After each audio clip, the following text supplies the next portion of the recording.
Good morning, America. Breaking overnight, we're following a deadly bus crash. Others rushed to the hospital. The investigation right now. Actor Jussie Smollett facing more than a dozen new charges this morning. A grand jury indicting the Empire star, accused of filing a false police report, the possible prison term he's facing if convicted, and why his legal team is calling this latest development an outrage. Caught on camera, police shooting. The tense moments when an officer opens fire on this driver, killing him. Get out of the car, dude.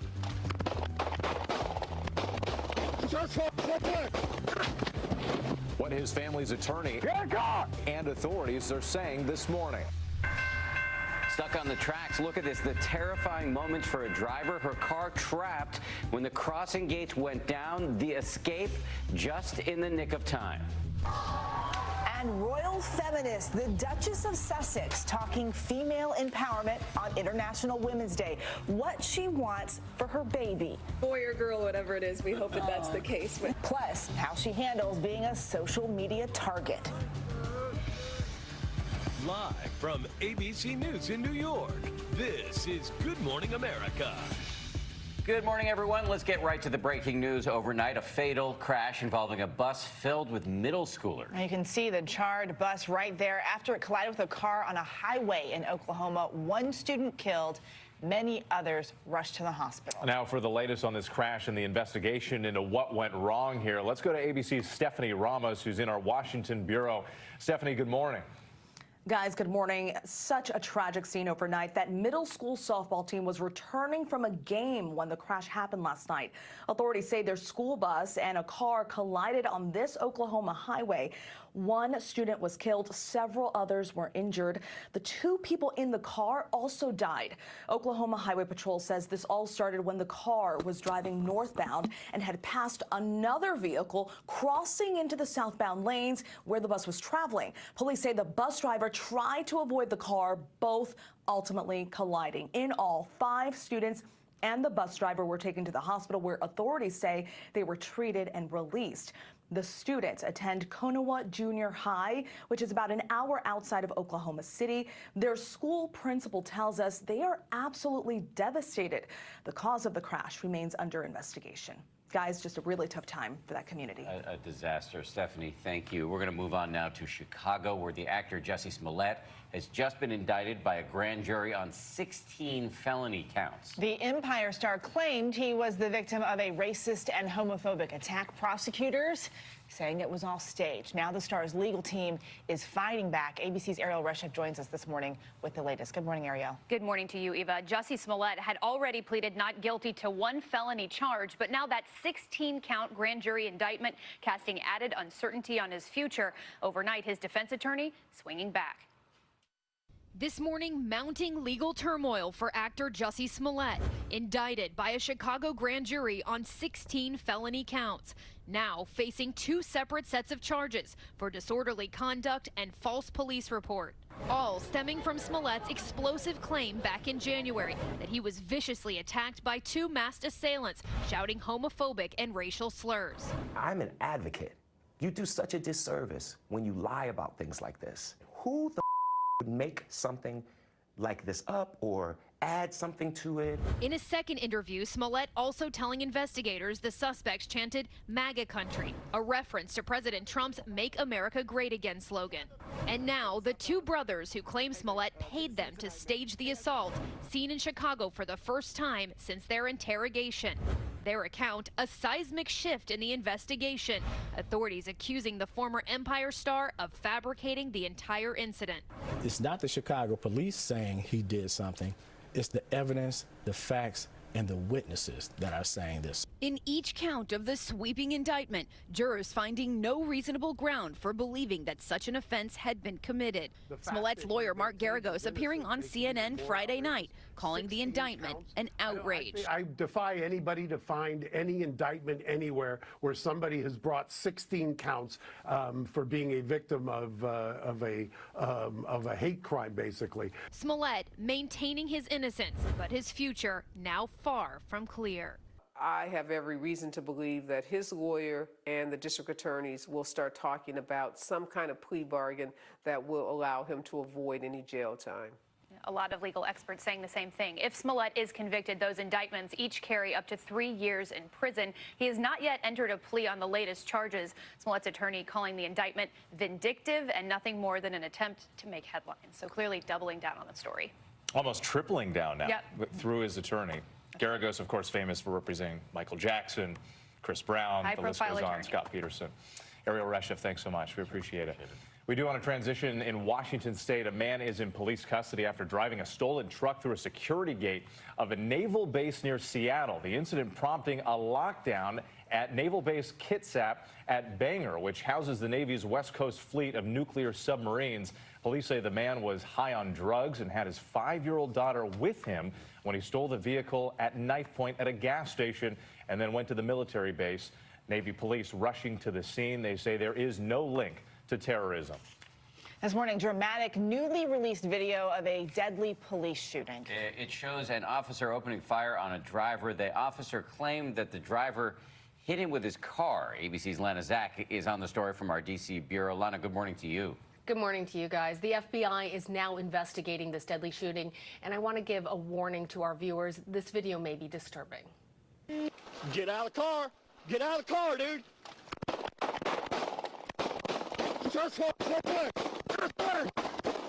The deadly encounter unfolding just after 11 a.m. in Little Rock, Arkansas. Police say it all began when a license plate reader alerted detectives that this black Altima was stolen.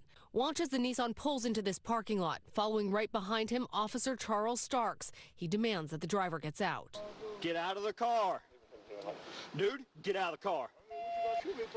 Get out of the car. Get out of the car, dude.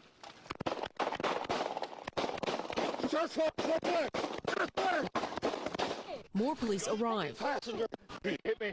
I shot multiple times. Here you can see a different angle as Officer Starks fires into the car.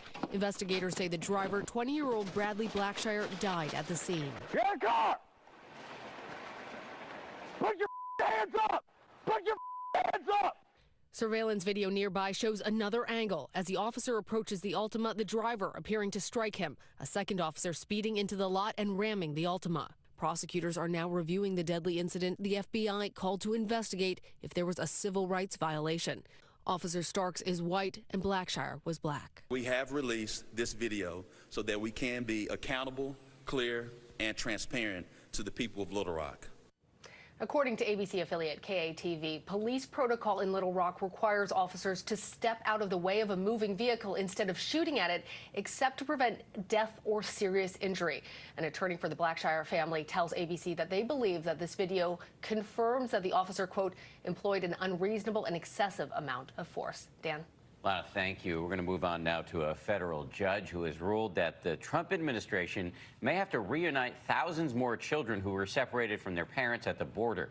The administration has already been ordered to reunite more than 2,800 kids who were separated from their families since June 26th of last year. But now there's new evidence showing that possibly thousands of other families were also separated earlier than that date, which led the judge to include those other families in an ongoing class action lawsuit. Now to President Trump touring the tornado damage from last weekend's deadly severe weather and attacking the Democratic Party as anti-Israel and anti-Jewish. ABC's White House correspondent Tara Palmieri is in West Palm Beach, where the president is spending the weekend. Tara, good morning. Good morning, Eva. President Trump received a hero's welcome in Alabama, where he toured the devastation from these tornadoes that left 23 people dead. The president and first lady met with families who lost everything they own, offering words of comfort and even autographing Bibles. Trump stopped along the way to observe a moment of silence in front of crosses for storm victims aged 6 to 89. But back in D.C., he faced a different political storm. The president accused Democrats of being anti-Israel and anti-Jewish after the House passed a sweeping resolution rejecting hateful speech, including anti-Semitism and Islamophobia. I thought yesterday's vote by the House was disgraceful because the Democrats have become an anti-Israel party.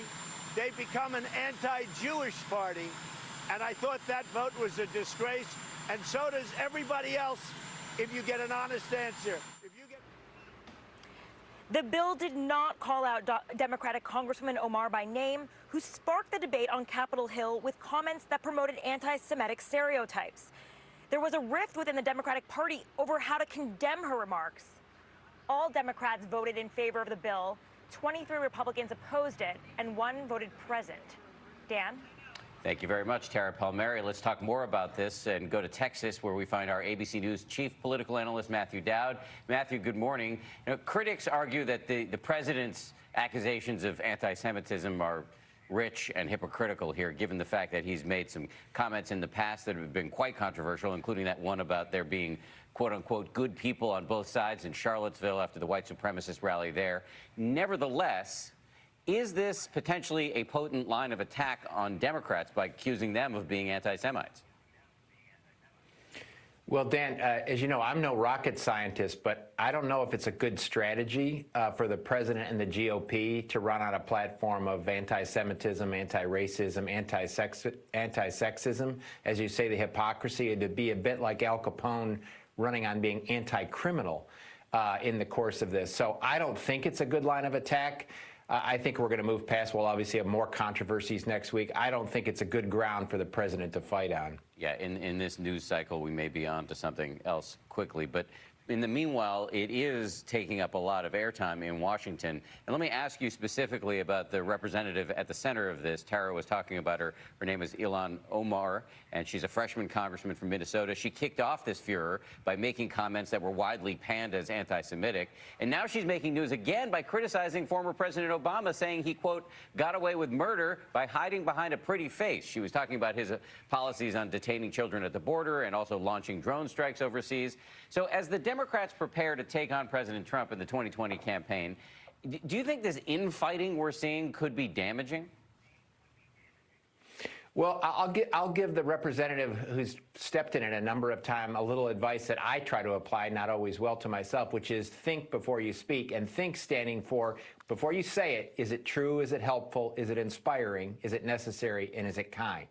Ask that yourself of that before you tweet or before you say something in this. I think in the end, the Democrats have to figure out a way to be united. I think this is a new rep. She's going to have to figure out a way to use better words and do it in a way that she's more responsible in that. But I think the 2020 race will fundamentally be defined, if Donald Trump runs for re-election, by Donald Trump.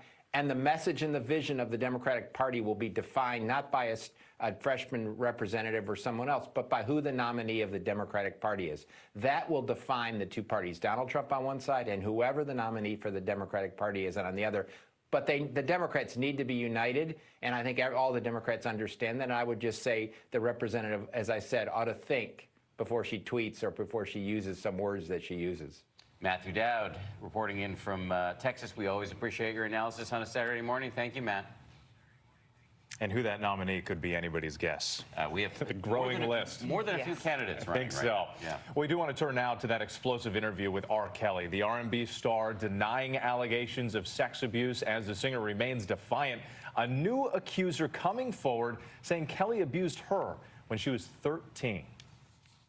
This morning, a new twist in the evolving case of music legend R. Kelly, following his explosive interview with CBS News. I'm not a devil, and by no means am I a monster. Another alleged victim speaking out, saying in a statement from her attorney, listening to R. Kelly's denials about what he did to underage girls like me was very hurtful. He needs to tell the truth, and he needs to stop playing the victim. He was the adult, and I was the child. The latest accuser says she's willing to testify under oath that the singer sexually abused her when she was just 13. Have you ever had sex No. with anyone under the age of 17? No. Never. No. Kelly pleading not guilty to 10 counts of sexual misconduct and aggravated sexual abuse, claiming he's never held women against their will. Fighting for my life. Yo, killing me with this. She couldn't walk out the room without calling R. Kelly. Two of Kelly's live-in girlfriends, Azriel Clary and Joycelyn Savage, coming to his defense, accusing their own parents of making up the allegations for financial gain. I talked to your dad last night, and he's very concerned. You wouldn't even look him in the eye Okay, I wouldn't look him in the eye because he's a liar. The Savages and the Clarys seen here in the Lifetime docuseries surviving R. Kelly now responding, saying they were never out for money. To hear my daughter discredit us and talk so blunt about us that we would sell her. That man had never in his life gave me, my wife, or anyone, any money that have to do with anything with my daughter or anything else. Now, R. Kelly remains behind bars, having nothing to do with the sex abuse cases and the allegations against him. Instead, he's unable to pay $161,000 in unpaid child support. So he has these multiple cases going simultaneously. His next court appearance is March 13th. That on the child support, and as we've seen, some new accusers coming forward. It's particularly moving in your report to see how these accusations are dividing families. Absolutely, yeah. The two girlfriends who are living with R. Kelly, it's now evolved into an ugly public family feud. All right, Whit, we appreciate your reporting this morning. We're going to move on now, though, to Syria, where thousands of people are fleeing the final ISIS stronghold as an American-backed troop group is preparing to launch a final assault on the caliphate's remaining territory. And ABC's foreign correspondent, James Longman, is right there in the region with the very latest. James, good morning to you. Good morning, Dan. The final assault against ISIS's last stronghold here in Syria is set to begin today after US-backed forces have spent the last few weeks clearing thousands of civilians from the danger zone. We've seen huge numbers of women and children staggering through the desert, making their way out of the town of Baghouz in eastern Syria. No one expected this many people. The UN, for example, says an incredible 14,000 children under 12 have come out. The Al-Hul camp, where they're all being held, is now at breaking point. 65,000 in makeshift tents, many with no shelter at all. A large number of ISIS families and sympathizers are among them, and it's clear they still hold dangerous ideologies. When this final piece of territory is reclaimed, there'll be much work to do, not just to rebuild homes, but to ensure that the roots of extremism aren't able to take hold again. Dan? James Longman and all of those children. Really appreciate your reporting, James. Well, some terrifying moments for a driver in Florida trapped on train tracks after a railroad crossing gate went down just as the train was coming. And it's all caught on camera. Surveillance video shows the gate coming down, trapping the car. The driver seen trying to back up with nowhere to go. A freight train fast approaching when the driver finally, you see it there, jumps out of the car with just seconds to spare. That driver, as you could imagine, shaken, but thankfully not hurt. Well, that's good. We've seen so many issues, too, around railroad crossings across the country. There was just the train that derailed up here because a truck was on the track. Yeah, in Long Island, yeah. I'm always nervous crossing a railroad track, regardless of if it's used or You're kind of nervous anyway. I'm a nervous kind of guy. Especially when you sit at this desk. It's like just... Your hair is intimidating.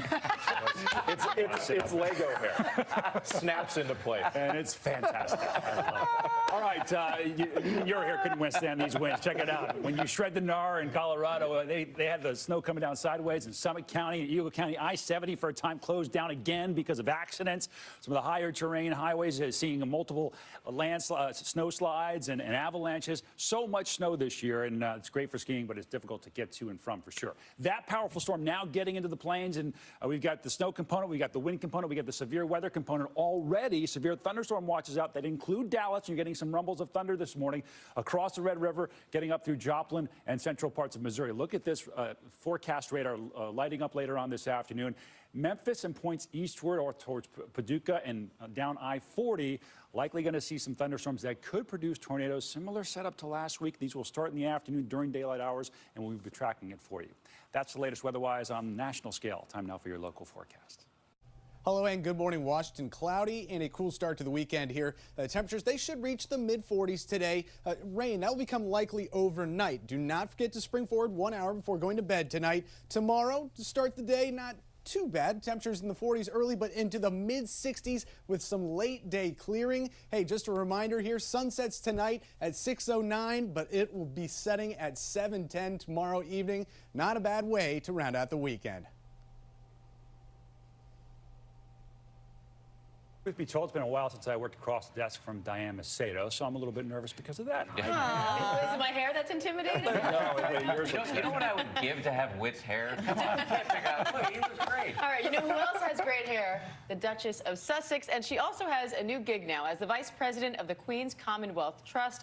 This as we're learning that Meghan is losing her third palace aide. ABC's Julia McFarlane joins us with the latest on that. Hi, Julia.